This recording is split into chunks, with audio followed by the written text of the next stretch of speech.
Hey everyone, it's Jonathan, and welcome to our season finale. In today's episode, we're talking about a very different kind of Christmas carol, and I'm joined by Nicki from Trivial Theatre. Last year, 2019, the BBC in the UK and FX in the US joined forces to bring us a Christmas Carol miniseries, the likes of which we've never seen before. It had a huge budget, an amazing British cast, great special effects, a nearly 3-hour runtime, and promised a much darker take on the Dickens classic. Well, little did I know just how dark they would take it, because wow did they go dark. This miniseries is decidedly not for children. This is most definitely an adult take on the story, and is so very dark in just about every sense of the word. And while it did make for a very somber viewing experience, it ended up being a lot of fun because I'm talking about it with Nicki. We always have so much fun talking about things together, so that kind of made this whole thing worth it.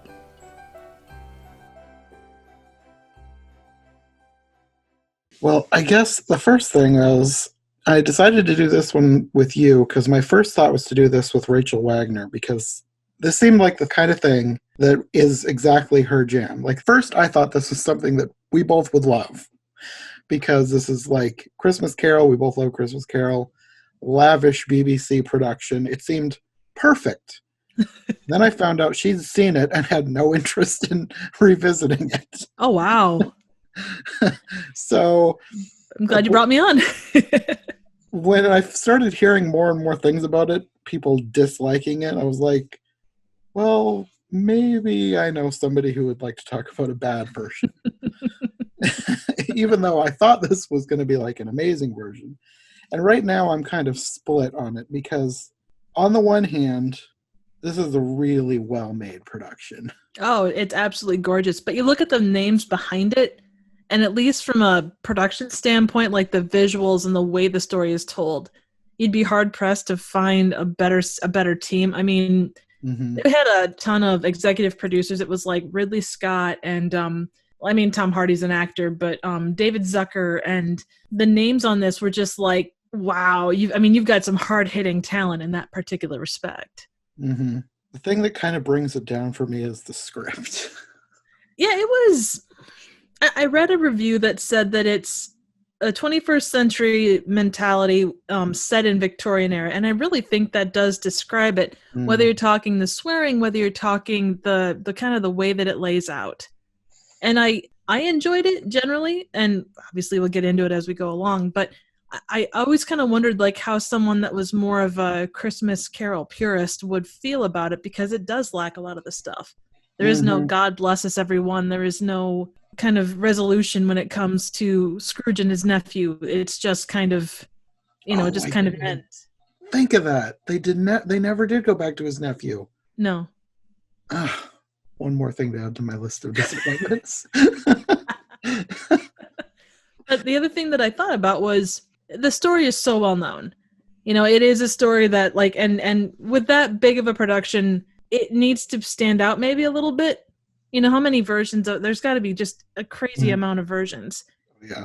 This did take a step away, and I like I say, I appreciate, like, one part of me was like, oh god, they left out this and they included that, and they did dive into a lot of interesting areas. The other side of me was, I enjoyed the fact that it was something a little different. It's kind of like when they do Disney remakes or live remakes. You get the good ones are not the ones that, like Lion King. It doesn't copy it, frame for frame. You do have some variation. You learn more about the characters. You get a different story containing the same characters.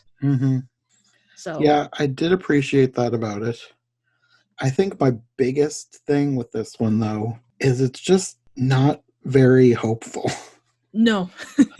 Like, that's one of the main points of A Christmas Carol, is just like hope for humanity, I guess.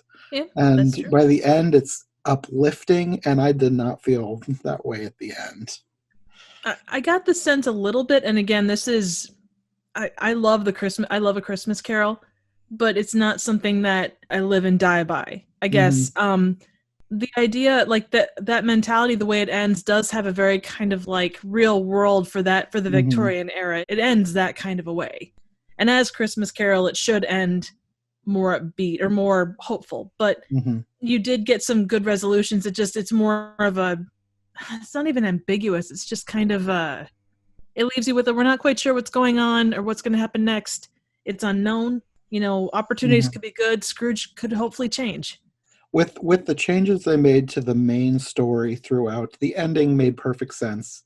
And in that respect, I liked how they ended it because with the changes they made to Scrooge's character and the things that he did, by the end, I was thinking, I mean, I had the same opinion that Scrooge himself had. He does not deserve redemption Yeah. because of the stuff that he did. And in that respect, I guess I'm fine with them not giving you the hopeful ending. But I guess the problem is that I didn't want the changes that they made it to his Oh no. character to begin with. Understood. And when they first brought up Mary's whole kind of the stuff that she did, you're kind of thinking, oh come on.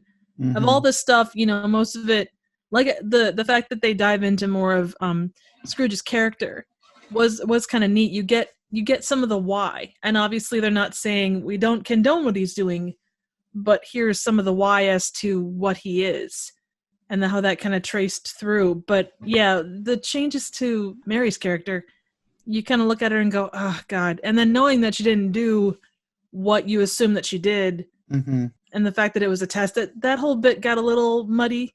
And then the Mm-hmm. very end with her, I get what they were going for, but it's like, I don't know.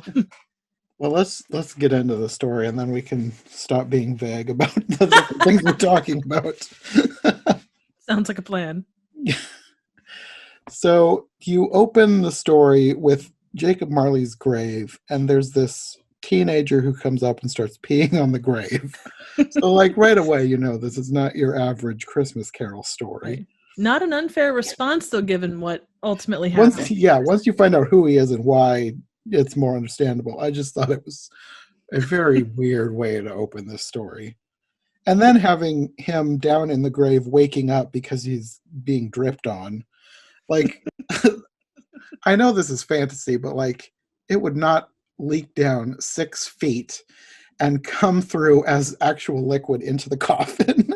It would just get soaked up by the ground. Ideally speaking, that would be the case.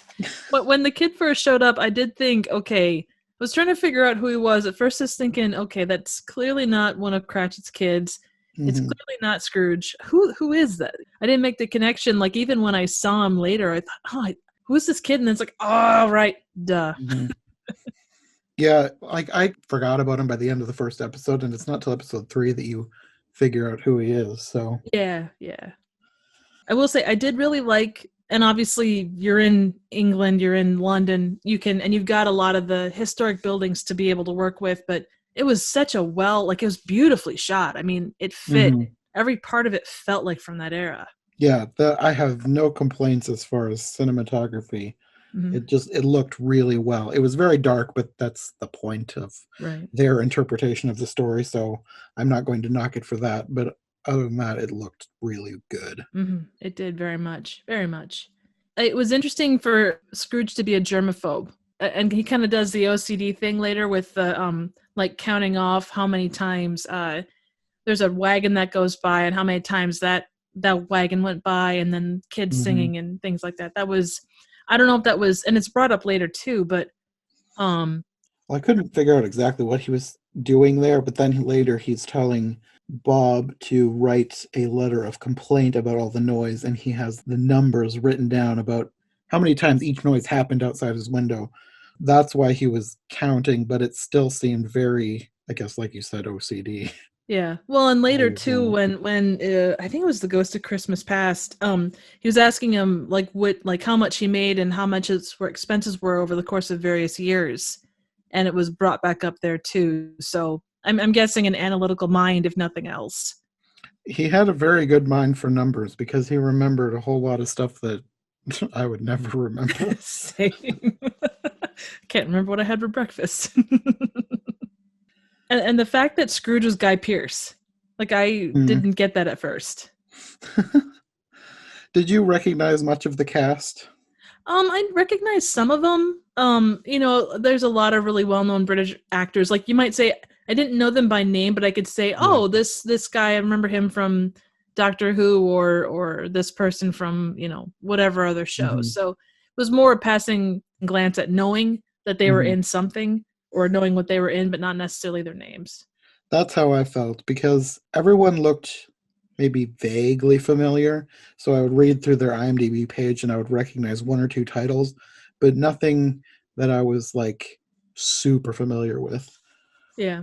And the one thing with not all British TV, but a lot of it, you'll have a lot of crossover. So you'll see someone in a movie, but they'll also be acting in a TV show at the same Hmm. time. So, they're in this massive film, but then they're in this relatively low key show, and it's like, wow, to balance both of those. Hmm.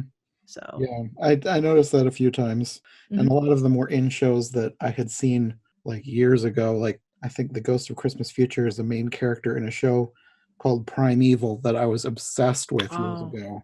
that's a great show. I loved that show. I miss it still. That's one thing about British shows; they never quite last as long as they probably should. Yeah, that. It's funny, the guy that was supposed to play Ghost of Christmas Future was actually supposed to be Rutger Hauer. So he was one of the Hmm, main replicants from Blade Runner, but he died before he could do stuff. So, okay. Well, but the Ghost of Christmas Future wore so much makeup and never spoke anything, so it all. I don't want to say it didn't matter who played him, but that's an easier person to recast if something happens because they're just there for presence. oh yeah, yeah, it's about that presence more than anything else. Hmm. Yeah, definitely not the Scrooged Ghost of Christmas Future. That's a version I still haven't seen. One of Oh, these days I'll get to that one. It's on my list. I've been it, told multiple times I should see that one. it is. You think this is different? That one, it's a very '90s Bill Murray esque version of A Christmas Carol, Okay. but well worth a watch. Just I'm go in knowing that you're going to get your money's worth on that one.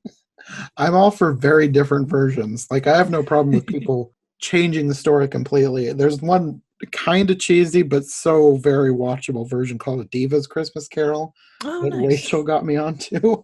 Aw. It stars a person playing Ebony Scrooge, Oh, goodness. who is a singer. It's good actually. It's not like theatrical quality amazing, but it's a good TV movie. Nice. And that's worth something too. I mean, you don't have to have a giant budgeted thing in order to have a Yeah. good solid story. Yeah, no, definitely. I would say that as good as this one's production values was, I am far more likely to revisit A Diva's Christmas Carol than this one in the future. See, and I feel like Christmas wise, you have your set movies that you've watched forever.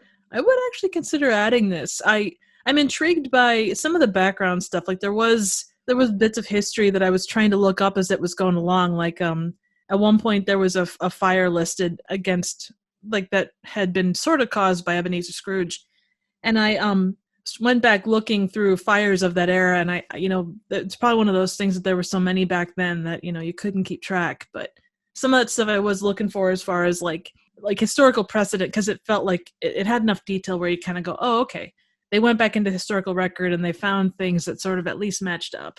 Hmm. Yeah, that's another kind of big change that they made. You mentioned the fire, but there was a lot of stuff that happened to people of this town because Scrooge is not just a money lender.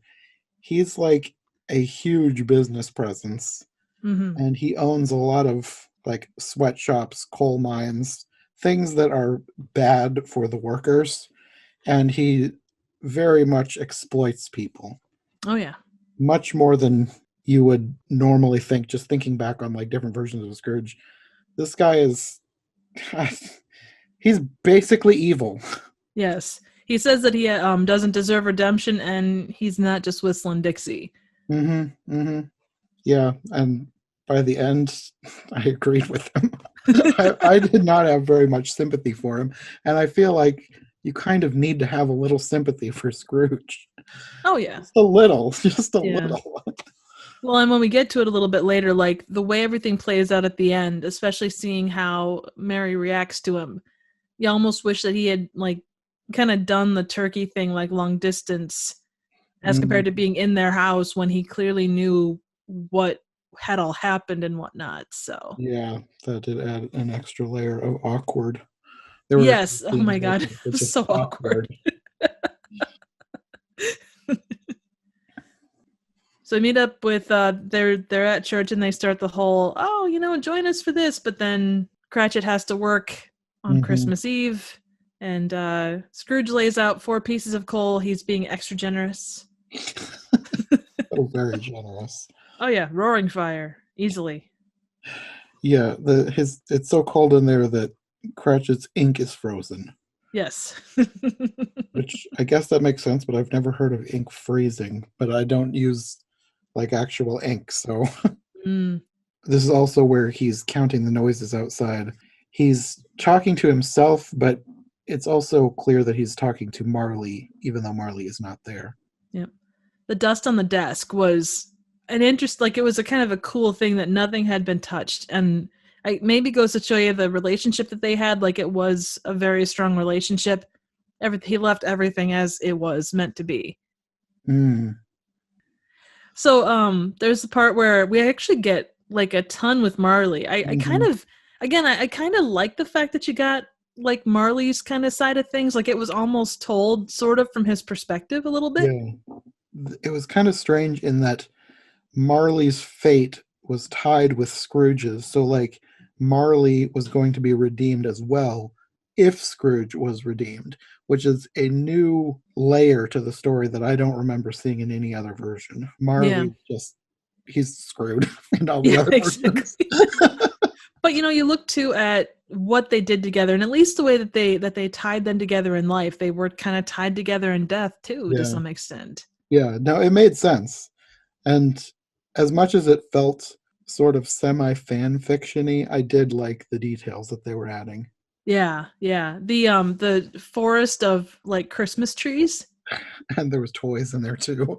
I really enjoyed the set design for that. It was ominous, and yet there's a giant roaring fire in the distance, and Hmm. Andy Serkis awaits.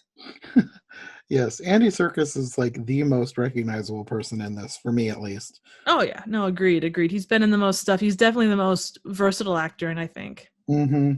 He plays the Ghost of Christmas Past, and he his look he almost looked more like the Ghost of Christmas Future, but sort of crossed with I think his name is like King Theoden in Lord of the Rings. Oh, yep, yep. They kind of had some Jesus imagery going on there too with the crown of thorns. Yeah, I noticed that too. There was also a bird skull in the crown of thorns.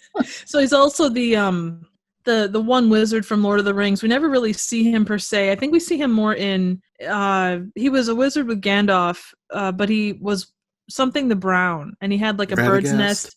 Yeah, yeah, he had a bird's nest under his hat. Yeah, he was in The Hobbit, Yeah, the crazy wizard.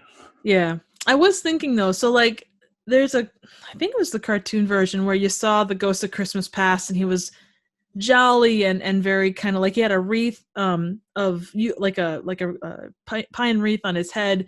He was super Well, jolly in and most versions, the Ghost of Christmas Present is the big jolly one. He oh usually they has the split they wreath on his flipped it. head. That's why I was saying that the Ghost of Christmas Past reminded me more of the Ghost of Christmas Present, except fused with like King Theoden or maybe Oh even right. Radagast. He didn't seem like the Ghost of Christmas Past because the Ghost of Christmas Past. I mean, really, the ghost in this version, the Ghost of Christmas Present and Past seem to be switched because the person who ends up being the Ghost of Christmas Present would have been more fitting for the Ghost of Christmas Past, going by most interpretations of the character. Right, right. Very true. Very true. And they spent a ton of time with the Ghost of Christmas Past. Like Yes. that had to be like I kept watching, and the whole movie was about 3 hours long. Hmm. And I was sitting there watching it, and we got down to like, I don't know, like an hour left. And we were still on the Ghost of Christmas Past. They didn't run through the rest of it. It got a Hmm. little speedy at the end, but I was Yeah. surprised how much time they spent on the Ghost of Christmas Past. It seems like a lot of versions speed things up at the end. And I kind of hoped that we'd get more from the last Ghost Yeah. because they don't seem to spend very much time with Ghost of Christmas Future in most versions. And there's a lot of interesting stuff that could be taken from the book for scenes with the Ghost of Christmas Future, but they didn't do much with him. Yeah. But that's kind of par for the course for a lot of versions. Yeah. Well, at least you know that they're following that part of it. Yeah. But yeah, so I did like the chain work that they did on Marley too, like the way that they attached all the chains and kind of the because they always say that it's been each link is forged for someone that you've wronged, but being that those links were shown being made as far as the things that Marley had done in real life, as far as the workers in some of the places that he owned and the places that were affected because of they cut back on all the safety precautions and all those kind of things. I thought that was really interesting. Yeah, there's like an actual blacksmith making his chains for him. You get that a whole scene with that with the explanation for the chains, which was an interesting twist to the story. It was. So then Marley, I guess, shows up to talk to Scrooge. Yes, I guess he takes this sleigh. Well, backing up, when he's still in the grave, he says that he wants to make amends. He says, "Tell me what I must do to make amends, and I will do it." And then there's this bell that's ringing that says, "Hope and Longing, Purgatory, England." And that's when he's taken down to the blacksmith who makes the chains, and then he winds up in this forest. And he takes a carriage back to the real world, I guess. And the carriage says the same message that was on the bell that was ringing when he said he wanted to make amends: Hope and Longing, Purgatory, England. And I don't remember that anything regarding that from the book. I didn't think there No. was any part of that. Well, I don't think that there was anything about the hows and whys of Marley's That's death true. and coming back to life in the book to begin with. This is all stuff that they've made up for themselves. Yeah, it was only a novella after all, so. Yeah. Well, I guess we should talk about kind of what happens before the whole thing at home too, because Scrooge and Cratchit have, I think they have multiple scenes together, and Cratchit wants to go home early because it's Christmas Eve, and Scrooge wants him to stay until 4, I believe. Mhm. And that's when you get him saying, once Bob has finished all of his regular work, that's when he gives him this letter that he has to write to complain about all the noise.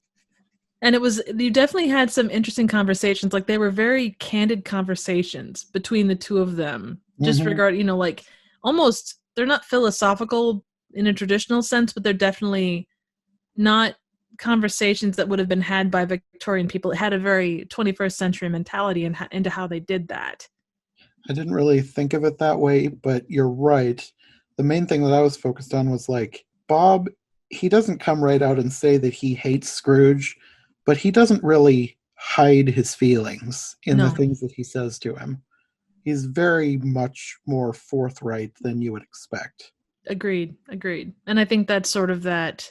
I mean, all the characters. You look at the things that Ebenezer's sister does at the boarding school later on in the movie. The sensibilities of Mary Cratchit and what she does. There is a lot more kind of like you say forthcoming things that wouldn't have been common in Victorian England.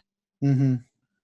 And somewhere in here, you get the visit with Fred, and Fred tells Scrooge that before his mother had died, she had told him to forgive Scrooge. He's just in pain. Something like he has a very old pain or something Yep, like exactly. You must be patient with him. that. Yeah. And by the end of that conversation, he basically says that this is the last time he'll ever invite him to dinner at his wife's insistence. And then he leaves, saying something like, "Merry Christmas, Uncle Ebenezer. I doubt I'll ever see you again on this earth." Yep, exactly. Which is kind of a new wrinkle in that, because Fred, as far as I remember, in most versions, he's a much more upbeat character than this version. Oh, totally. He's an eternal optimist. Yes, and he was not that in this No. version. Also, the fact that they changed, and I understand why, given what it means, but they changed Ebenezer's sister's name from Fanny to Lottie. Oh yeah. We see Bob Cratchit's family, like Tiny Tim is tiny, but it's more because he has a form of dwarfism, not so much Yeah. because he has a bad leg. Yeah, I thought that was an interesting twist too. I don't remember seeing that in any other version. No, definitely not. And when they say tiny, I mean they weren't just whistling Dixie. He was quite small. Yes. He was actually 9. I couldn't believe he was 9. It's like, wow, he looks about 5.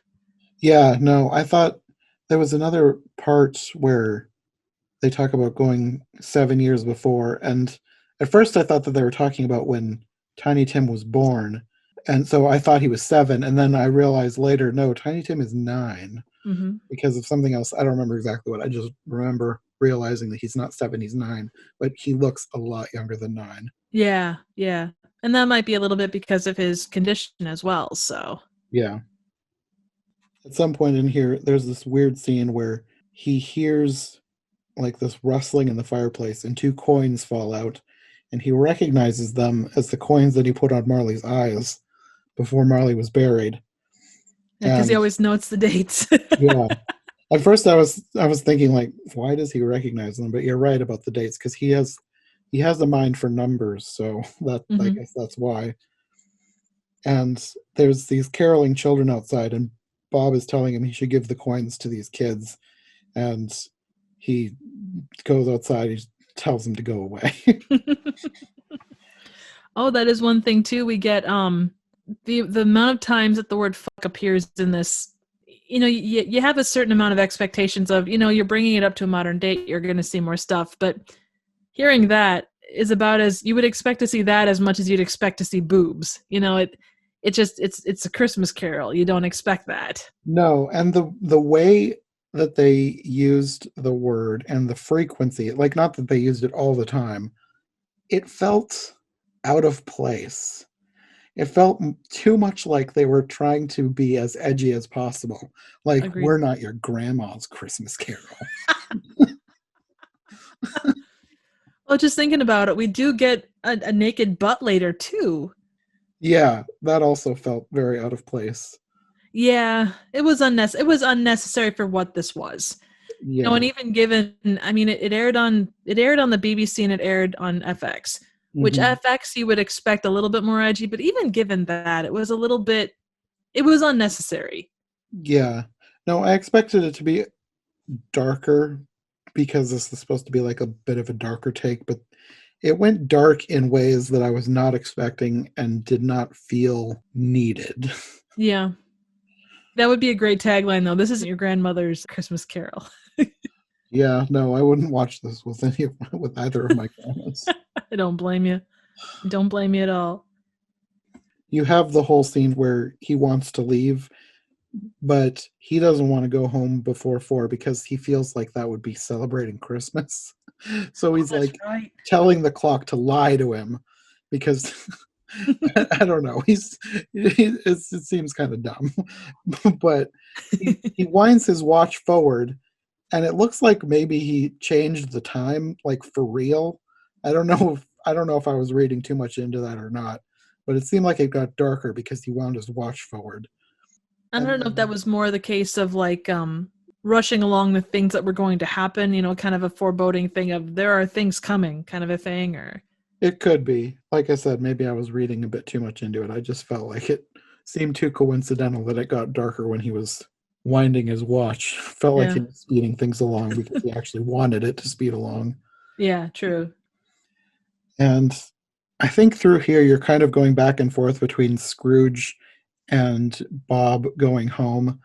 And you have Tiny Tim writing a letter to his mother's cousin Jack in America, thanking him for saving his life. And they're going to mail it, but you know that something is off here because Mary's acting weird. Yes, very much. They're talking about like the spelling of the cousin's name, and Bob thinks it keeps changing. And Mary takes the letter saying that she's going to send it, but she ends up throwing it into a fire and crying without anyone seeing her. So Right. you know something is going on, and I thought I knew where this was going. It turned out I was wrong because, Certainly, I certainly didn't know where it was going at that point. well, somewhere in here they talk about this person had given them money to save Tim's life. So the whole thing about her burning the letter, and you realize pretty quickly that there is no actual cousin Jack. You figure she had to get the money somewhere. I thought maybe that she was secretly a prostitute. And I was like, they're taking this into a way too dark of a place. I Yeah. was not happy. And now it's like, knowing what actually happened, I don't know if I would prefer the prostitution or not. Well, So bad because you find out later what happened, and yeah. Anyway, yeah, it gets. I'm glad it didn't go in the direction of her being a prostitute because that yeah, was, no, that again, that definitely would have been. There are limits. It would be like making Ebenezer a pimp on the side or something like that. Not that he didn't do a lot of other terrible stuff, mm-hmm, but that there are certain limits that you still have to hold to keep it what it is. yeah, Um, the way that they describe kind of Scrooge's mentality, he's a man of quote unquote logic and science and all that stuff. And it was an interesting way that they did that, but it felt forced, I guess. Like the reasoning for yeah. him, it's like they started with the end result of, okay, we're going to push it where Mary offers her body, but then they had to work back from that. The whole thing with the science, like the science thing running through as a thread, it didn't make enough sense. Like I know what they were going for, but I don't think that they did it well enough to make it make sense. Yeah, I will say like he had an excuse for everything. Like when Yeah. he did something wrong, he had an excuse for that. When the ghosts were coming to see him, he had excuses for that, which run through the course of the original story as well. But Hmm. yeah, they took that premise and they cranked it up to 11 without having the Yeah. power to back up the wanting to crank it to 11. Yeah. Anyway, you have Scrooge going home, and you get a scene with two charity men, but they're like on the street instead of coming to visit Scrooge. So I guess they're just paying homage to that scene instead of actually doing the scene. Yeah. And when he gets home, this is where he finds this carriage waiting outside his house. And he talks to the horses. Like you can tell that he likes horses. Like that's a thing running through the whole miniseries too. And he asks the horses who left them here. You can tell he's like kind of worried about them, just slightly. Like that seems to be his only redeeming quality is he likes horses. Yeah. Yeah, he's got that screw humanity, but love all animals kind of a thing. In another life, he would have been vegan. Yeah, probably. In a good way, not like a weird way. At least from that perspective of liking animals, but not the Yeah, hating humanity thing. yeah. So he ends up going to the door. You get the whole scene of him seeing Marley's face in the door, and he ends up breaking the door knocker. I don't know that he I broke it, but forgot it about. broke off like the bottom jaw of the lion Marley hybrid thing that it looked like. Yeah, yeah. Falls off. He goes inside to eat and he hears noises and he finds a human jaw on the ground, which was gross and disturbing. Yeah, and then you see poor Marley sitting there without a lower jaw. And I mean, it was a well done appliance. They certainly did their due diligence to do it justice. Uh-huh. It But was it's still a Christmas Carol. it was worse than the version like the 2009 Disney version. I always thought was like the most disturbing one because of the jaw is not broken off, but it's like hanging limp, and Ooh, that's creepy in a different way. This was just kind of gross creepy. yeah. So it goes on the list of gross, disturbing for different reasons. They took Ghost Story a little bit too far in this particular respect. Yeah, But yeah, then he's trying to prove that to Scrooge that he is actually Marley and not an undigested piece of, was it meat or pork? yeah. That they had two different explanations because at one point he says that he's not eaten all day, so he thinks that's why he's seeing things. But then later he's talking about the line from the book, the undigested bit of beef, or Right. whatever the exact line was. He says basically the same thing as the book says. So I was like, well, which is it? Did he not eat or did he eat? Well, then there's a bit in there too, a little bit later, where he hadn't touched the sherry since the housekeeper had been there, Yeah. and there was some laudanum. He thought that maybe there was laudanum put in there to make him off balance and whatnot. So maybe Hmm. that just confused him. Could blame booze. Well, at some point, there's like an explosion outside, and I think Marley says something about the spirits have a little show for him. And I thought that this was going to be some sort of a war flashback, but apparently it's a factory that Scrooge and Marley owned. And he was trying to save money, and they didn't fix a gas leak or a gas problem, and it resulted in this big explosion that killed all these people. And I guess that's probably where a lot of the links in Marley's Chain came from. All that in the mine, and Yeah, yeah, we'll yeah. get to the mine. Yeah, they're responsible for a lot of death, which is a new thing to this version. But given the time, I think from a historical perspective, I think that generally makes sense because there were a lot of people Yes, that pulled those kind of shenanigans. yes, that is true. So then he's told that he's going to be visited by three ghosts, and then a random mouse shows up. Yeah, the first night, I don't remember if it was the same night or the next night. The timeline didn't make a whole lot of sense to me. No, that's They because you said had too much sherry and laudanum going on for you. they were talking like there would be a ghost every night, but the ghosts, it was 2 nights, and then time rewound. I'm pretty sure. I'm not 100% clear. Which, given the nature of the story, I don't think it matters that much. I just thought it was kind of weird that I didn't know that for sure. No, understood. But yeah, the somewhere in here, before the first ghost comes, there is a mouse. I think Marley goes back and reports to past what happened, and then past leaves to come visit. But there's a mouse first, and Yes. at first I thought that it was the ghost of Christmas past taking the form of a mouse, and I'm still not 100% sure that's not what happened, because the ghost of Christmas past took on a bunch of different forms. He did. So I don't know. The mouse was a key part of Scrooge's tragic backstory that explains why he's a bad person. It's a start of why he was a bad person. After that, he had choices, but he chose to be Yeah, bad, I guess. yeah. And the mouse's name was Erasmus. Yes. Well, that's a great name. I mean, I liked the name. I thought it was kind of a weirdly specific name to give the mouse, but I liked it. well, what other name would you give a mouse? A white mouse with a bell around its neck. He could have called him Erasmus. Yeah, there you go. I like that. That's a missed opportunity right there. I tell you. I And then guess you like, he's not the kind of person to make puns. no, well, I'm proud of you. You did a good one. I'm very proud of you. Um, then he throws this. He threw the mouse out the window and it hit the snowbank outside.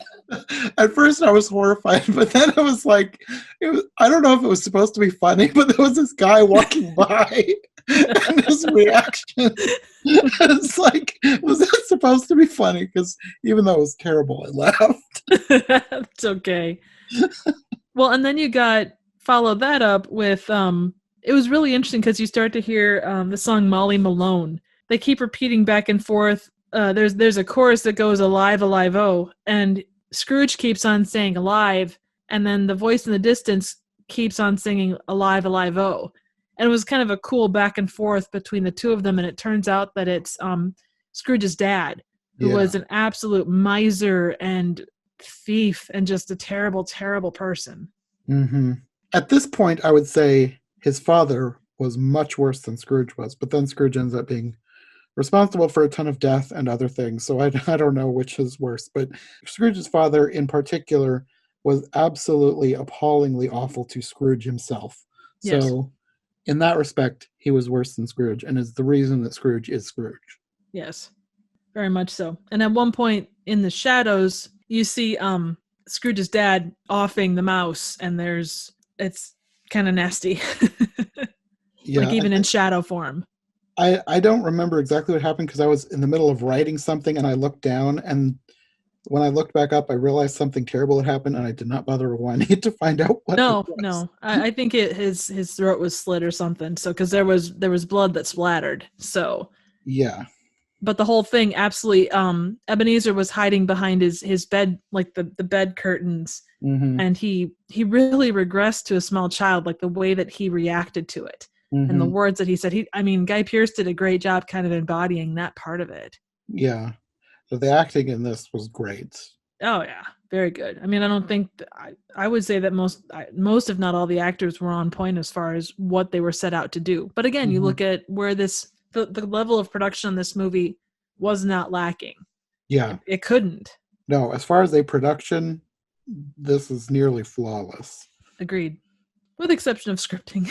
But I think all of it was Yeah. intentional. So For what they were trying to do, I should say. Because yeah. the things that I did not like about this were things that they did on purpose. It wasn't like mistakes or bad quality of anything. It was Right. the choices they made that I did not like. Right. Agreed 100%. So then after Ebenezer's dad disappears, Ghost of Christmas Past shows up and gives him the whole layout and trying to talk him into being a better person and all that kind of stuff. And where do they head first? Well, Is it first he the turns into Alibaba Oh, that's from the right. book Alibaba and the 40 Thieves, which apparently was Scrooge's favorite childhood book that he used to escape from bad situations by just reading the book and getting lost in it. So Yep. for quite a while, The Ghost of Christmas Past is Alibaba from this book. And Yes. they go back in time to the boarding school and they ride camels through the snow, which was weird, but I liked the visual. Yeah, the visual was excellent. And later at the very, very end, I noticed because I had captions, I think it was Hulu just put on captions for me, and I was like, oh, okay, well, leave them on. But there was a guy mentioning riding camels through the snow. I noticed that too because I turned on the captions at the end so I could make out something that someone was saying, and then I noticed that a few minutes later. Yeah, It was a callback to that, but I didn't really understand why they were calling back to that because it I was don't just either. somebody passing the street. Yeah, exactly, exactly. So we get him in the middle of his book, and he's sitting there reading, and it's Christmas, and the headmaster comes in and Well, tells oh good. outside, before they went inside, the headmaster walks by, and you get a very strange. At the time, you don't know why, but Scrooge tries to put an axe through his head, and That's right. find out later why. But at that point, I was like, "What?" So he, as a child, was forced to stay at this school at Christmas. Every year, his father made up a new excuse. But then you find out why, and it's another reason why his father is an awful person. Yes. And you don't have to guess. You don't have to go far. There's one position where Scrooge is looking out the window and the headmaster is behind him in a certain way. And that tells you right there all you need to know. If you couldn't pick it up on it before that, you definitely get it then.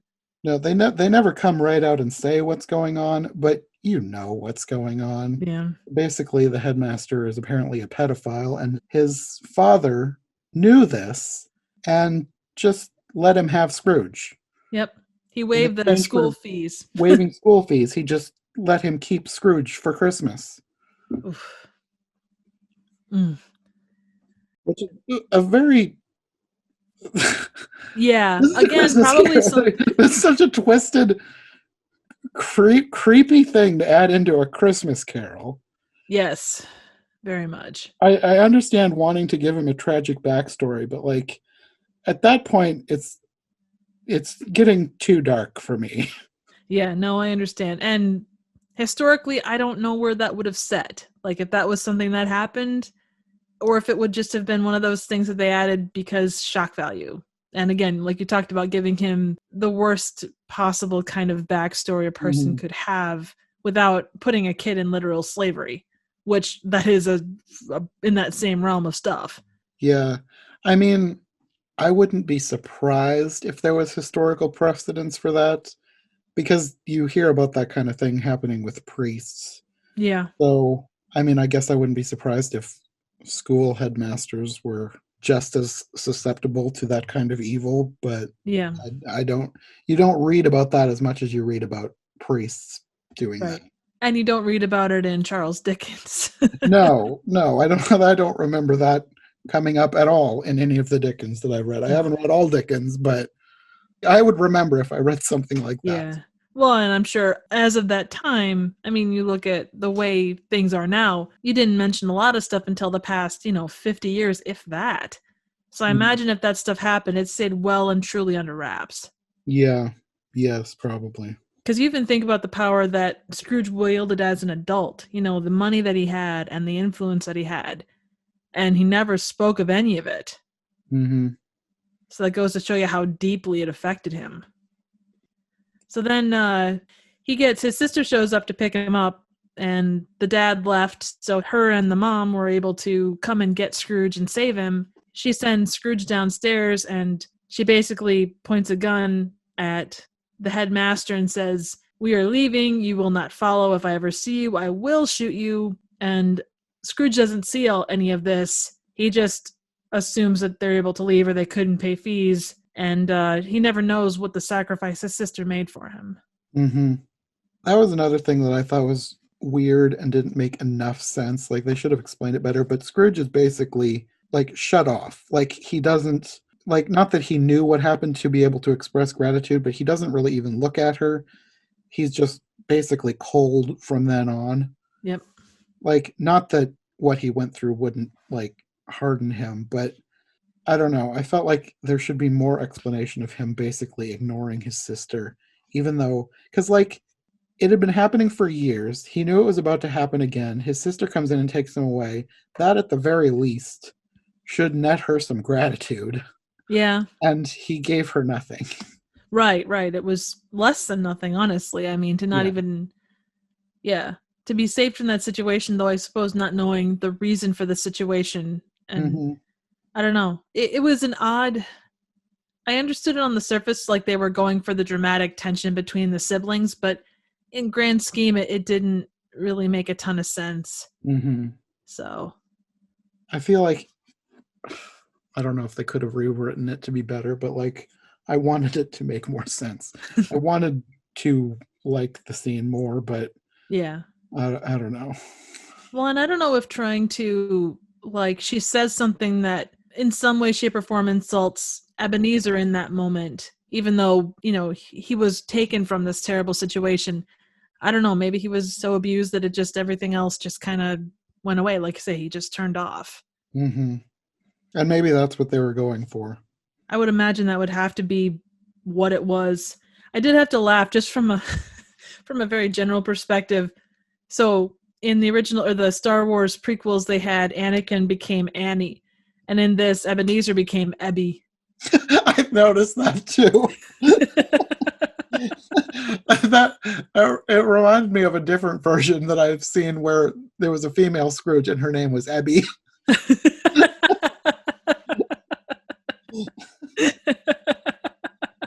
I don't think they were referencing that. It was kind of funny. No, it was a total pet name, but it was still, a term of endearment, but it was still just like, oh God, no! Phantom Menace flashbacks. I didn't even make a Phantom Menace connection, but yeah, it does seem kind of like that nickname. Yeah, exactly. Which, how else are you going to shorten Ebenezer? I don't think there'd be any good way to do it, but... Lil Neezy. There you go. His rap name could be like Little Kneeser. It sounds like a 1940s cartoon character. Oh God! Oh, I'm sure that they're probably. Isn't there like a mouse called like Little Sneezer? That's probably thinking that. Possibly. With the boarding school section, Scrooge doesn't want to go in, but the Ghost of Christmas Past says, you remember the good stuff that happened here. See it from an outside perspective.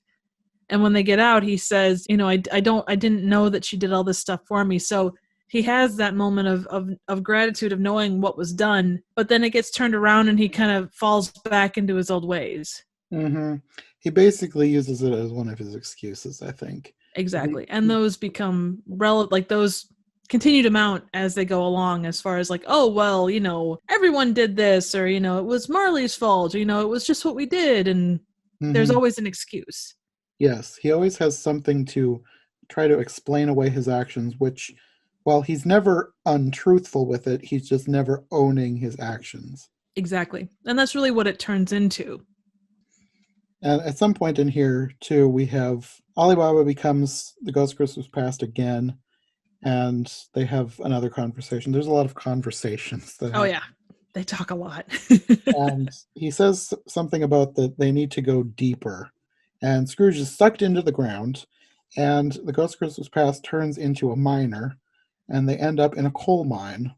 And this is where you find out more of what his terrible business dealings did. Apparently, they cheaped out on timber, didn't get very good wood to build the mine, and it collapses.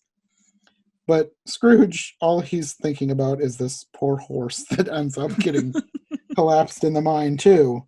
Well, and it's a form of empathy. It's an opening. It's a gap in his armor to some extent, Yeah, which is that's true. starting places. And although it needs to be bigger, and the worry about humanity should be there, given everything that happened in his past, he sees everyone, both because of his dad and the way that he looked towards Christmas as just being everything with his dad was financial based.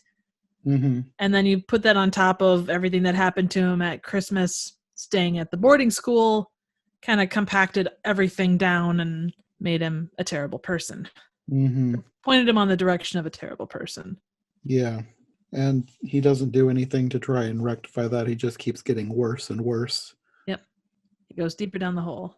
I think the mine thing was supposed to be one of the most recent things because they talk about like it was only a few years ago, I think. And Yeah. then they go back in time again. And I think he says they're in his 30th year. And the miner becomes this businessman. I don't think these people that he became had names. I don't remember them being given names.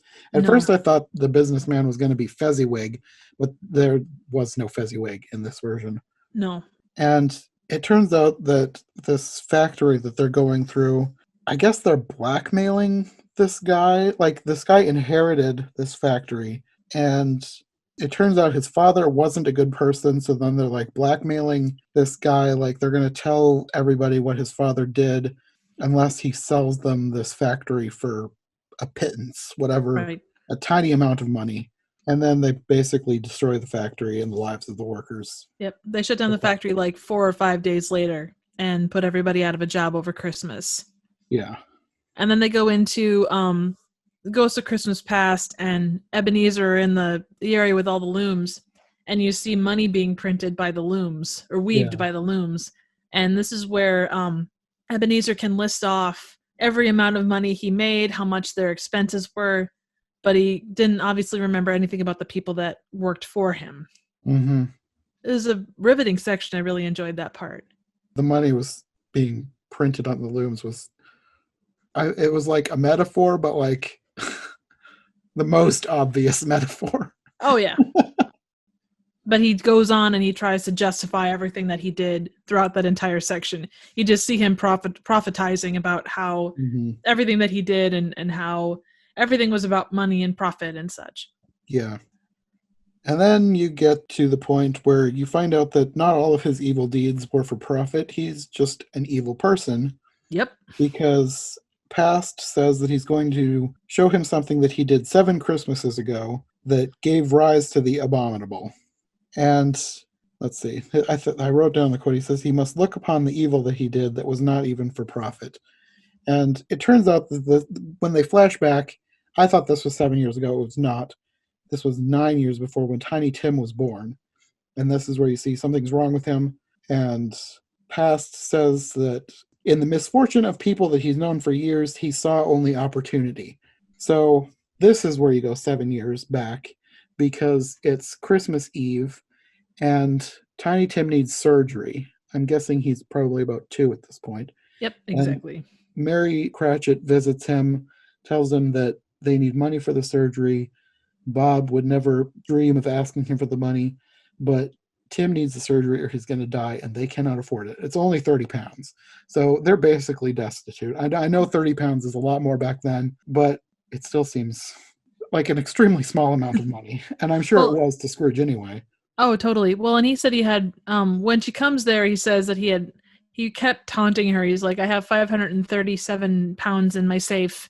Yeah. And it was pure profit. And he goes on about that. And then he basically says that he wants to run an experiment because he has an incredibly analytical mind, basically. And he says, you will come back here Christmas Day at whatever time. Tell your husband that you need to go do something.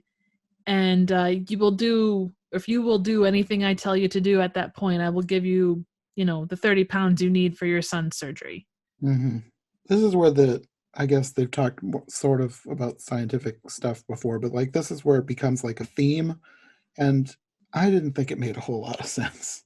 Yeah, it goes a little strange. Like it's you can see what they were aiming for, but they take it in such of a wonky direction. It kind of loses. It's like when a person will any result they will say, "Ha, I proved this," because she ends Hmm. up coming back assuming that what he wants her to do is he wants to have sex with her, and she gets undressed. That's what she assumes. Yes, You yes. find out later that it's even, I don't want to say it's more nefarious than that, but it almost is, even though Oh, that's not it's what he wants. He wants her to think that. right. He wants to see what her limits would be. Yeah, that's his experiment. He wants to see how far she's willing to go.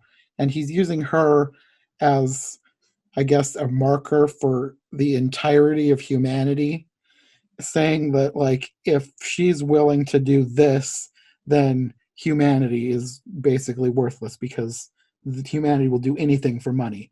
But, like, this is a desperate mother with a sick child. This is not like a controlled experiment. This is an outlier. She needs money for her kid. And not that I'm a mother, but like mothers will pretty much do anything that they have to ensure the well being of their children. Oh, So 100%. if he was really a scientist, he would know that this is not a good experiment to run because he's not going to get a clean result. Exactly. Well, and again, it was any result he would have gotten, he would have claimed as victory because that's Yeah. how he is that invested in his own opinion and not that of others. Where even if he, he was, that's why all the evidence that he's shown as he goes along, like even the ghosts, to take them outside of the miracle of them showing up, it becomes just oh well, I can overcome you ghosts that are haunt a completely different realm than what I'm used to. Mm-hmm. She holds this terrible secret for 7 years, and eventually she tells Bob. Earlier in the movie, they get into a discussion about something isn't right, and let's get past Christmas, and then I will explain it. Yeah. And this is where you find out what she has not been telling him, Right. which, again, like I was assuming all along that she had turned to prostitution. And I guess for the sake of her character, this is a better result than turning to prostitution, but Yes. not for the sake of Scrooge's character. It takes Scrooge's character into a much darker direction Yep. than I would have preferred. Agreed. Agreed. So you follow Mary to Scrooge's house, and she makes it clear that she's only doing this for the life of her child. And he reiterates again about what his experiment is about. And he's saying all this while she's getting undressed. And at some point, she's like mostly undressed. And that's when he says that he has no interest in her or in anyone in this way. All he wants is proof of human nature. And he gives her the money and says that he will not tell Bob what happened as long as she makes sure that he never leaves his employ. Right. Which, I mean, I guess I understand why that's something to hold over her head, but like, he should not want Bob to find out just as much as she shouldn't want Bob to find out. Because, I mean, Bob could just come off and kill him for what he just did. So Exactly. he's holding this over her head, but he needs him to not know as much as she needs him to not know. And I really, suppose too, it's just as much that idea of lording over someone else, like having that power, that control, because yeah, that's a lot of what he is having control over his own situation. yeah. And at this point, she's leaving, and she says, I think I wrote most of this down, and it turned out to be important later, but she says that she will pray that some power of justice grabs him by the throat and drags him to a mirror and makes his true nature known to himself and the world. That's not exactly what she said. It was, I think, a little more poetic than that. But basically, she wants something supernatural to happen to him to make himself realize what an awful person he's become. Exactly. So basically, Scrooge comes to the realization that all this is happening because Mary prayed that he would have this awakening.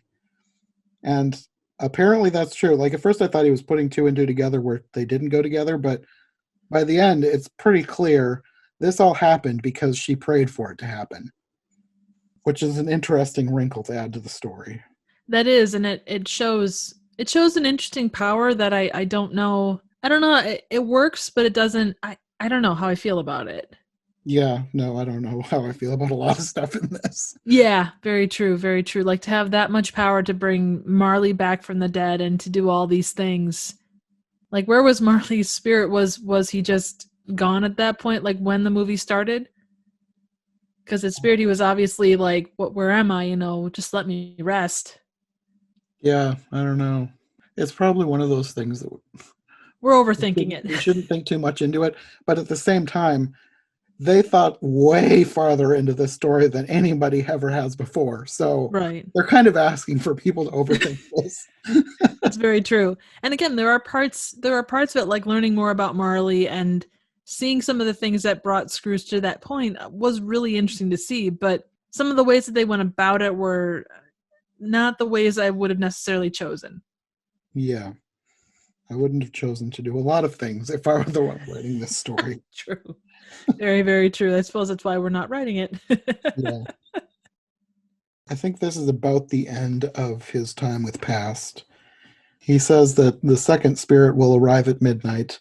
I think Past goes back to Marley at this point, Yes. and Marley's asking, like, did it work? Has he changed? And he doesn't say anything, he just leaves. So he went back to Marley and left immediately, which didn't make a whole lot of sense, but whatever. Well, Then Marley was a terrible firekeeper. I mean, did you see how low the fire had gotten? that's true. He The probably fire had to was much smaller at that point. He's basically just sitting there waiting for it to go out, I guess. go. Yeah, Oh, like Ghost he's of gonna Christmas. freeze to death. He's already dead. Yeah, exactly. Yeah, Ghost of Christmas Past had to go chop down some more Christmas trees and toss them on the fire to restoke it. Yeah. And as soon as Past leaves, the Ghost of Christmas Present shows up, and you don't see their face, but you realize that it's a woman. And Marley looks up at her and says, "They're sending you." And it turns out it's Lottie. So his dead sister is now the Ghost of Christmas Present, which, on the one hand, I liked having her back. On the other hand, that didn't make a whole lot of sense for the story. That's kind of a running theme through this. I think Uh, if anyone's going to be able to influence him in a positive way, because it's a thing, like, regardless of what was being said, all the ghosts were working towards trying to make Scrooge see his ways. You know, they mhm, weren't forces against him, they were forces for him. A bit, they were objective forces for good. mhm. Well, at this point, there's another reference to science experiments that I don't think the whole science thing gelled very well, but Scrooge is basically trying to apologize for not caring, like not knowing, I guess. I don't know. He's trying to apologize for the past, basically. Mhm. And she says something about her being a scientist in life, and she has something to show him. You like experiments, don't you? And I don't know what the experiment is supposed to be because they get to the Cratchits, and this is supposed to be the first case study. So I don't know how this was an experiment at all, anyway. Yeah, I'm not sure either. I guess it was because and then they start talking about how when people are in high emotion, they can see spirits. So you get Mary Mhm. seeing kind of on and off Scrooge kind of throughout as they're celebrating Christmas. There was more than once where you had somebody seeing one of the spirits, like Scrooge as a child saw Ali Baba when the ghost of Christmas Past was Ali Baba, and he made some mention about like children can see spirits if they need to or something, and I Yep. didn't think that made a whole lot of sense, but whatever. Well, and it's oftentimes like you hear people talk about how they saw ghosts as kids. So, I mean, I guess there's a so. little bit of precedence with that, but Maybe that's what they were going for. I don't know. It didn't seem to add a whole lot to the story. no, not really. But they're at the Cratchits and they're finishing the presents for Christmas. And the presents is that Bob is fixing Belinda's ice skates and Mary is writing and illustrating the story of Icarus for Tim. Yep. And that's it for Christmas. But that makes sense. And I like that they did that because they have no money. So they're making I feel like they're making more of an attempt at thoughtful Christmas presents than you normally would get from a story like this, where people would just say, well, we don't have any money for presents, and then everybody's sad. Right, They're like trying to exactly. make the best of it.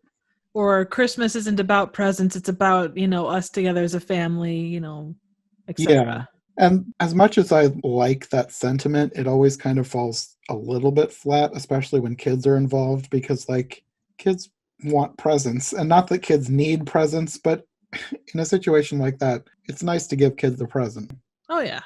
It just feels more authentic to have them making the best effort at getting presents for the kids rather than it being about Christmas is not about presents or whatever they want to Exactly. say. Well, and to it's kind of a like with a lot of other stuff about this version, it does take a slightly different turn on the lore that you've seen in a lot of other Christmas Carol movies. Mm-hmm. So do they actually? I forget. Do they actually have Christmas at that point, or do they go and come back? It's sort of Christmas happening fast. Like they're watching different bits of the day, Right. and they're not leaving. They're just watching different things happening. There's a quote here from Lottie. That's the presents scene, and then something reminds Mary about Scrooge, and she leaves. I think that's when she sees Scrooge. Yes. And then she also sees him at the end when they go to leave. She tells him. She basically says, "Get That out of was my another house! Get out of my super house!" awkward scene. Like, we'll get to that. I have a thing to say about that. We'll get to that.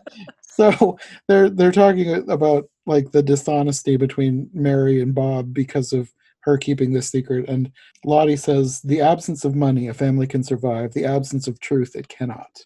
True.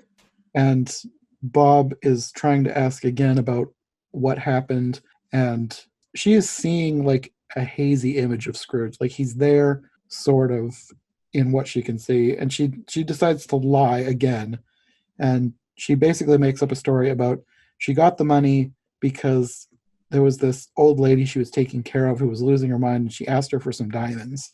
And Bob is really happy that she's told him the quote unquote truth. And then they go back inside because he has something to tell everyone. And he has a job offer, and he will be quitting his job with Scrooge. And if you remember, Scrooge made some comment about Bob not finding out as long as Mary made sure that Bob never quit. So she's really upset because she thought she'd gotten out of this by telling this lie, and now everything's going to unravel anyway. Yep. And she's saying they just need to get Christmas over with, and then she's got something else to tell him.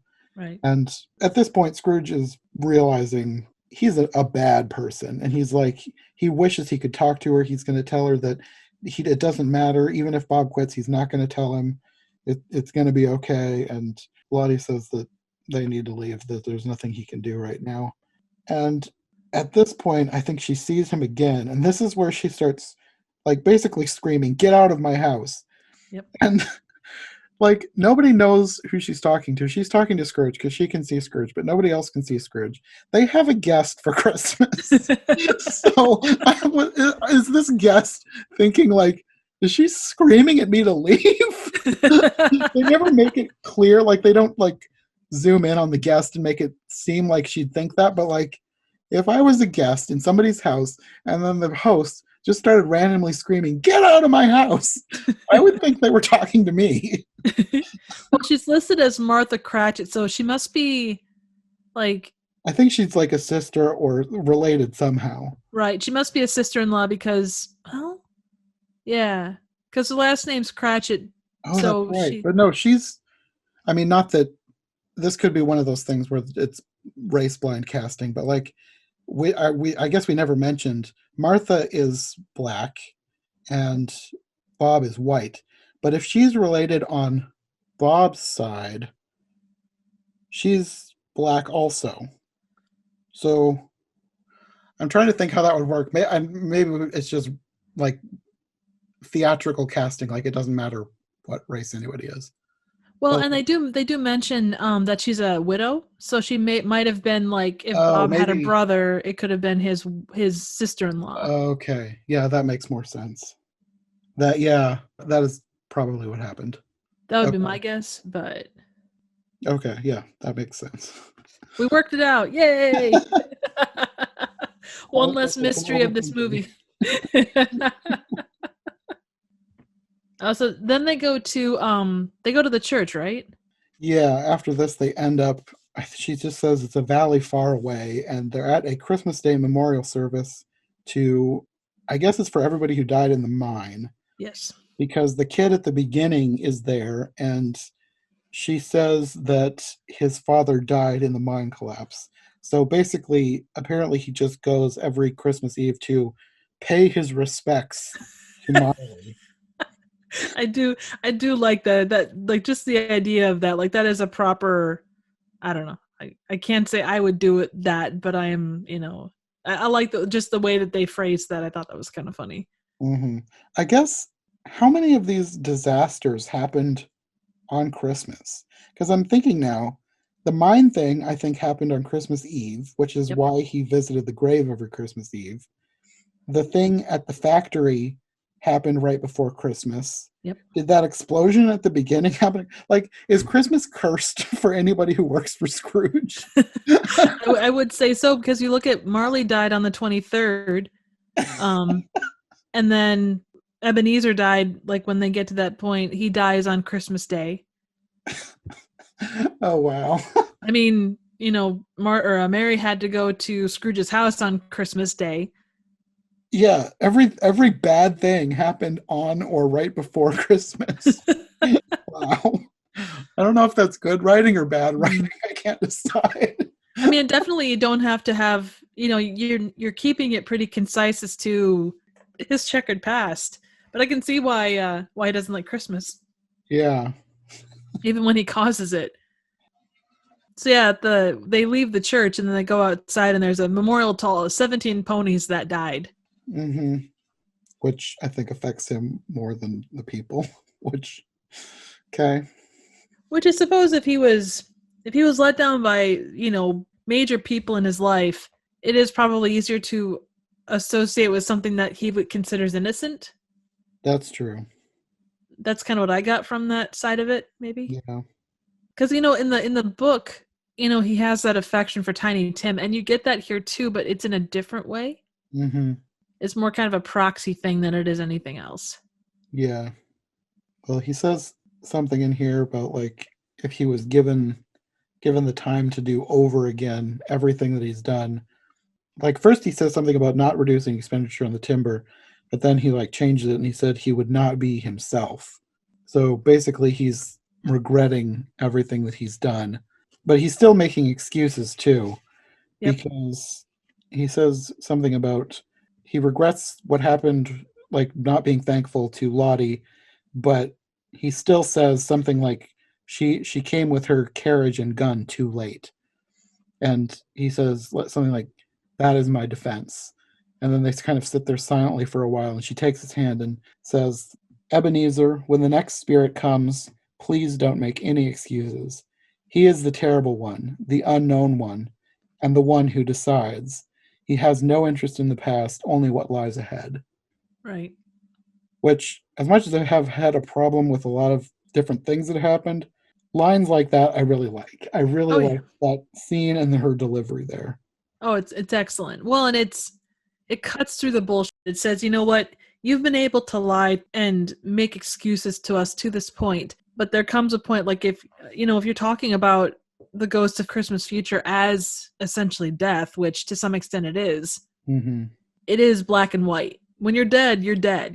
There is no going back. When you face that, there's nothing else. Mm-hmm. You can't lie to yourself. So he goes back into the church where everybody was previously, but the Mm-hmm. church is now decrepit. It's clearly in the future and it's been abandoned for quite a long time. And he gets looking around and you see like all these dark shapes and stuff, but it's just the building itself. And then you see a shadow come up and it's the ghost of Christmas future. And his mouth is sewn shut because no one knows what's going to happen in the future, Mm-hmm. or he's unable to tell what'll happen. There's kind of a weird scene where he picks up the church bell and throws it through the wall. I wasn't sure exactly why they did that, other than just like, this would be cool. There was the call. So with Marley, they rang the bell, and that's when the spirits came. And I think in that moment, Ebenezer says that same thing or something to that extent about the bell ringing, and spirits being called. Okay. Which I think those are the only two places that shows up, really. So Death takes him to... His office is next. Yeah. This is where Bob is writing his letter of resignation. So they're in the future here too, but only like a day or two. Right. It was the 26th because it was the day after Christmas. Yeah. So he's writing his letter of resignation, and Belinda runs in to tell him that Tim had an accident, taken her ice skates, and gone out onto the pond alone. And then they run off. And Scrooge looks up, and the ceiling has been transformed into the lake. So it's like he's on the bottom of the lake looking up, but he's in his office. And this didn't really make sense, but I loved the visual. Oh, the visuals were incredible. It Well, and I looked can see so what they good. were going for. Like they wanted Scrooge to experience what Tim was going through, I Yeah. think. From inside the lake, he's seeing Tim going over on the ice skates, and the ice breaks, and he falls through the ice, and it's like he's like slowly falling down into the office, but it's in the lake, and he's sort of suspended in midair. It looks really cool. I really liked the scene. Yeah, it was actually one of the... I mean, I think it was, top 3 visuals of this movie. In a Yeah, movie of gorgeous visuals. yeah, definitely. Very memorable.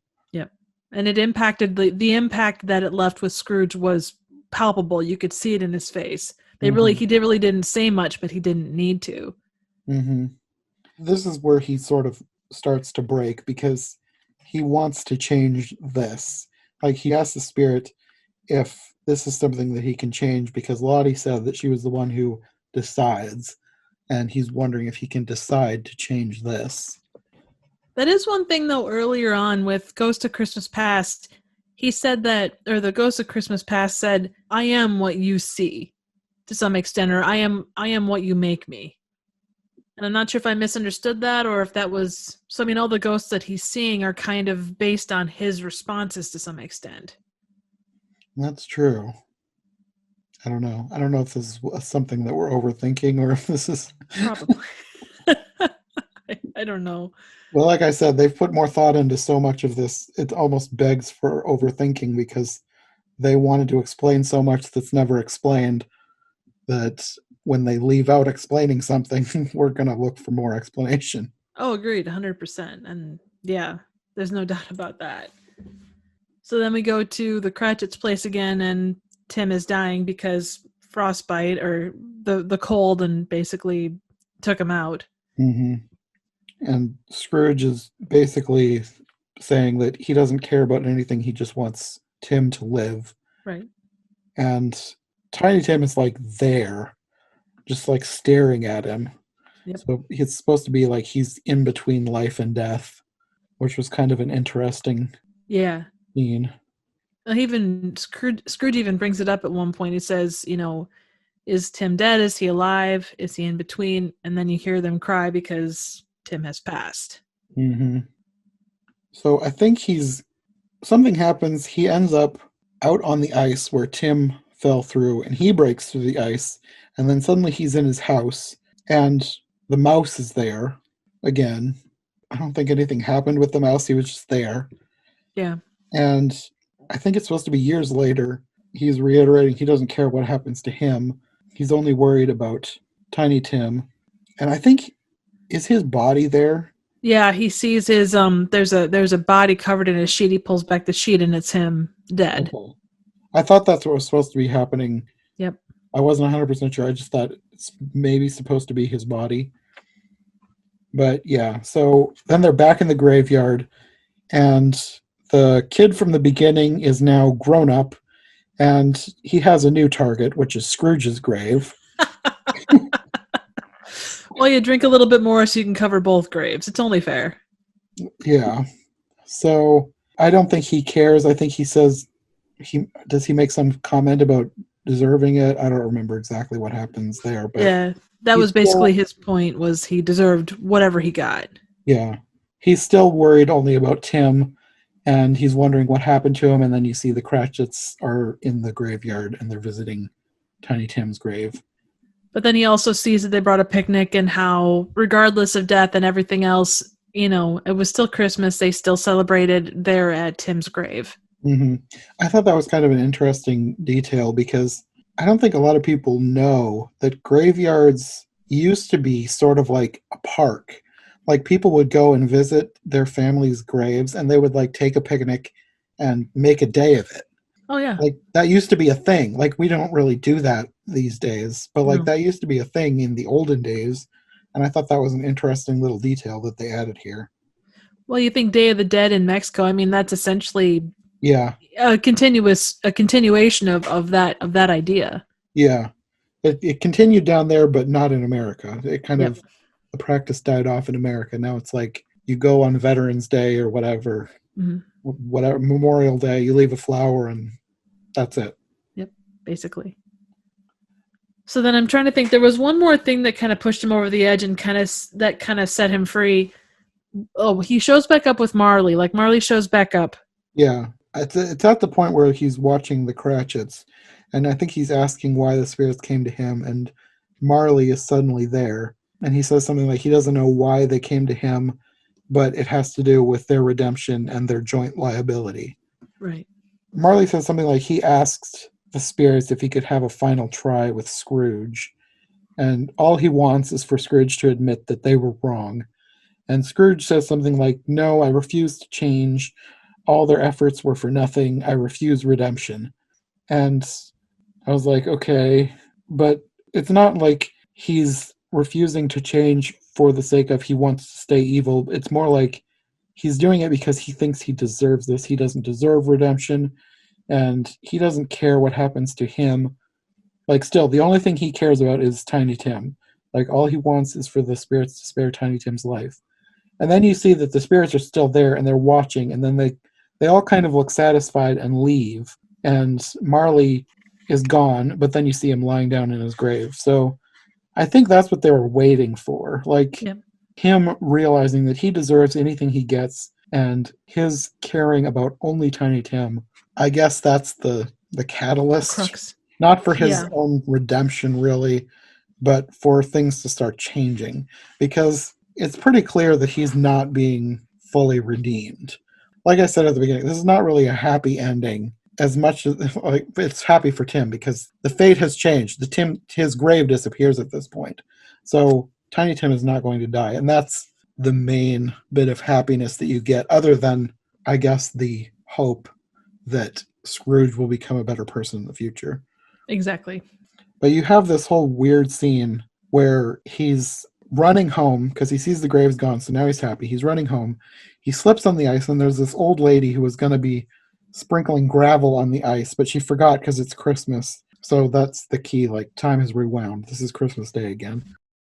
He basically says she spreads it because it helps, it keeps people from slipping, even though it's not technically her property. And he goes into, something done good for without ask for thanks, basically, or something to that extent, much more eloquently Something to stated. benefit other people without expecting something in return. Ah, there you go. That's exactly what you said. It much more eloquently than I could. But he makes a remark about something like this is a whole new philosophy of life that he's never thought of before, encapsulated in a handful of gravel. And then he steals her gravel. He runs off and he says, "Forgive me." Which Well, at first I thought it was weird, but then you see what he's doing. He's throwing it all over the ice, which again I thought was weird. But then I realized he's doing this so that people won't go out there and skate. The only thing is, even though he threw the gravel all over the ice, somebody could still come along with a broom and sweep it off. exactly. Well, and obviously the people that are more in tune with the pond are going to know where not to go. Yeah. So basically, he's just kind of screwed up people's Christmas afternoon. They're gonna have to take some time to clean up his mess, but it'll be fine eventually. Anyway, he throws all the gravel around. He says something like, "No one will skate here this Christmas." Like it's supposed to be this triumphant thing, but it was whatever. But then he goes back to the Cratchits, and like we said earlier, it's awkward because Oh everything God. that's happened before. If it were me, Not that I would have done anything that he did, but I would have wrote a letter, try and fix this Yeah. from a distance. Send a carrier pigeon or send a giant turkey and be like, "Hey, I'm so sorry." Yeah. And So, Mary, you know that thing that we discussed? Yeah, don't worry. yeah. Yeah, the last like 10 minutes, 10, 15 minutes, I get what they were going for. It generally makes sense. Like the realizations that he came to with Marley were really cool. And the fact that he was able to, by going through the whole gravel thing, he understood it, like understood a different philosophy in a way that hit him where he lived. It's like when you have different methods of learning, some people are visual, some people require more, someone speaking to them more. He understood it on a fundamental level. But everything after that, I don't know, it made sense in the context of what was going on, but overall it left me kind of scratching my head. Yeah. There's just a lot of actions that leave you scratching your head sometimes in this Yeah. whole thing. But anyways, he ends up at the Cratchits and he says that he has 3 things to say and then he'll leave. And he says that he knows Bob is leaving. He doesn't explain why. They're wondering why. He just says he knows. But he's okay with it. Bob has his blessing to leave because tomorrow he's closing down. He's shutting everything down and he's going to be giving Bob a check for £500. And his second thing is talking to Mary. He says he was visited by 3 spirits who grabbed him by the throat, showed him a mirror, her whole thing, the whole thing that she was going to pray for. He basically says, you got your prayer. Your prayer was answered. And the third thing, he says, the pond has been rendered unusable for skating, and Tim is to stay home and read his book and learn to fly instead. Because the book was something like it was Icarus. Yes. Yeah, that whole thing, it's cool that they went that direction, but it's just like, I don't know. Teach the kid to skate properly, and let's start with that. Yeah. It was just weird. The whole thing was weird, but whatever. Yeah. Yeah, agreed. He tells them that he's finally been made to understand what it means to be human, and then he's leaving. Mary says she'll show him out. Then you get the whole thing with like this made the most sense to me. Like after all that he'd done, I did not want her to forgive him. Like even though for her own mental health, it probably would be better for her to forgive him, but she doesn't need to give him that satisfaction of telling him, No. I forgive you. So I liked where she ended up mentally with this whole thing. She says, I do not know what's happened to you, and I don't care. Your £500 will be welcome, but it will not buy forgiveness. Which, good. He doesn't need that. No. And after what he put her through, yeah. So he basically says he doesn't expect or want her forgiveness. All he cares about is the future, and he's going to be the best he can be. Something like that from now on. I think he thanks her for sending the spirits, and then he leaves. And there's this scene of him walking through. That's where you get the camel line and the people talking in the background. And she's watching him through the window. And this is so weird. I don't know where they were going with this, what they were going for. She's just watching him. She says, spirits, past, present, and future. There is still much to do. And then she turns and looks directly into the camera, and that's the end. Yeah. That was so weird. Yeah, I don't know if that was meant for other people or if it was meant for Scrooge. I don't know. I don't know. I don't know what they were going for there. It's like sequel. No, I don't want a sequel.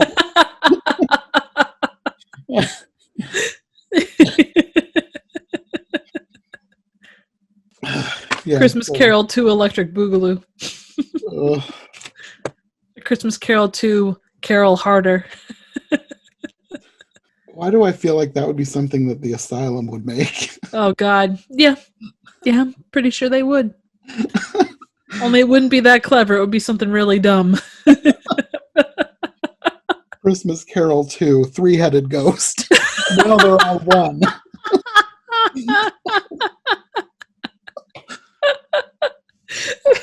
Yeah, that's about what it would have to be. Oh God, would you prefer that direction or something more akin to Santa Claus Conquers the Martians? I mean, if somebody wanted to do a version of the Christmas Carol that was in the same spirit as Santa Claus Conquers the Martians, I would prefer that. Because even though that was technically a bad movie, it was still entertaining. Oh, very I don't know if much. I want to watch some monster movie about a three-headed ghost attacking Scrooge or whatever they would come up with. It switches heads. It's like it's a three-headed thing, but it's all in one thing. So it like turns its head and its hat, or it's jolly ghost of Christmas past, and then it's pragmatic ghost of Christmas present, and then it's like freaky death of Christmas future. I mean, I guess the idea does have potential. It just needs somebody who's a good writer to work on that. You're not going for much if you're gonna have them go through the asylum. Yeah. You're gonna have every person that ever played Santa show up in ragged Santa costumes, and I don't know. We should probably record an outro. Well, But should we give our final thoughts? I suppose. sure. I guess my final thoughts are this is the very definition of a mixed bag. Like, I really liked a lot of things in this. The production value was great. I don't want to. The script is where I had the most problems, but it wasn't because it was badly written. It was just the choices made in the script that I did not like. So, in that respect, there were parts of the script that I really liked, like some of the lines, like her line at the end talking about the next ghost that was coming, the ghost of Christmas future. That lines like that I really liked. The thing that I didn't like was how dark and unnecessarily edgy they were trying to be. Yeah, that's fair. Yeah, that just felt like it brought the whole production down to the point where even though this was technically a really good miniseries, I don't think I'll ever watch it again. Well, and I find myself, I actually, I guess I mentioned before, I have that set list of movies that I try and hit every Christmas. And I can't say this is one that I would hit every Christmas, but it's definitely one that I would consider adding to the rotation of ones that I go through. Mm-hmm. I was definitely intrigued by the way that they laid it out, and I genuinely enjoyed a lot of it, just like the fact that they went more in depth. I mean, and it's not a comparison by any stretch, but you look at the movie Cats or you look at Chicago, and you do with the movie versions, you do get more in-depth bits on all the characters in the movies than you did the plays. And this kind of felt like that. We got more of Marley's backstory. We saw a lot of what happened with Scrooge. There was a lot more play on the characters that, you learn about in passing, but you don't get much of who they are as people. Mm-hmm. And I did enjoy like the kind of diving in and going, well, what brought Scrooge to this point? What brought, Cratchit to this point? But yeah, there is that fine line with any movie where you can stretch it to its limits and still keep it what it is. And there were parts that were unnecessary. Like you said, they felt like they were going for edgy, and that was kind of it. Mm-hmm. And I did like the incorporation of not necessarily historical fact, but the things that were present in that time. And the fact that it wasn't, I wish it had more of a happy ending, but the fact it kind of left it as a little bit more human, I guess, or a little bit more Mm-hmm. like everyday life type of thing. Mm-hmm. I didn't mind that so much. It made sense for the story that they ended up telling. Right. It didn't make sense for what I wanted the story No, to be. I understand. I can see the range of the reviews that I read where it said, it lacked a lot of the stuff that made it what it is. So I think for people that are very much into what a traditional Christmas carol is, they may have a hard time with this, or it might be intriguing to them. For someone like, I know for myself, I love A Christmas Carol, but it's not something that I live and die by. And it was an intriguing premise. I'm glad I saw it, but I think it's a very select group of people that are going to enjoy it. I think it's either going to be a thing where you're going to love it, or it's going to be something where you look at it and go, it was okay. It had good points, but by and large, I guess maybe don't come for the story, but come for the beautiful visuals and the filming and just the acts or the actors and what they can do. Because like you said, it was so well acted. Mm-hmm. And the moments where it shined, it really shined. Mm-hmm. Yeah, like if you've listened to the podcast but you haven't seen it, you basically will know whether it's something you want to watch or not. Because I think at the points where it got to be too dark for me, there's going to be a lot of people that they're not going to want that from A Christmas Carol. But if you hear that and you like that twist, then yeah, go ahead and watch it. But I think for not Christmas Carol purists, but like, I don't know, the average person who likes a Christmas Carol because of what Christmas Carol usually represents, I don't think they're going to like this version because it doesn't represent that. Exactly. But it does have an interesting twist to the story that if you wanted a darker retelling, sure, you'll probably like this. You know what it actually makes me think of? So the Amazing Spider-Man adaptation of the Spider-Man movies? Like they didn't include Uncle Ben's line about with great power comes great responsibility. There was a lot of those things that we consider specific to Spider-Man that weren't in there. They did other things or variations on those things, and this kind of gives me that same vibe because they never say God blesses everyone. There's different things like that don't show up, or they take their own take on those things. And this is really what that feels like. It's a companion piece. It takes kind of the narrative structure from the original, but then it kind of goes in its own direction with it. Yeah, definitely. For better or for worse. Yeah. Okay, well, I think that's going to be all for this episode. Hopefully no more jaws falling off. Yeah. You want to let people know where they can find you if they want more from you? Oh, certainly. You can find me on YouTube at Trivial Theater, and that's spelled theater with an ER because I'm generally not that fancy. Do a wide range of movie reviews, random, obscure, and straight up bad movies. I do a lot of animation with the way I present things, also quite a lot of trivia when I can. So stop by, check out a review, say hello. You can also find me on Twitter at trivia_chick. That's trivia_chick, and that's chick without a K. Okay, and I will have links for easy access in the description. Okay, well, thanks for joining me. I think we will probably see you next month for something that I'm not going to say yet. It's going to be exciting, though. Okay, we'll see you later. All right, take care.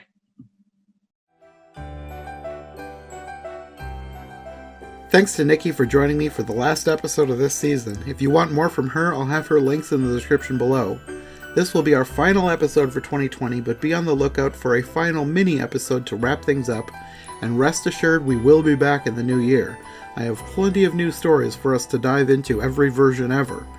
Thank you all so much for listening this past year. I've loved making this show for you, and I can't wait to see what the next year has in store. See you in 2021.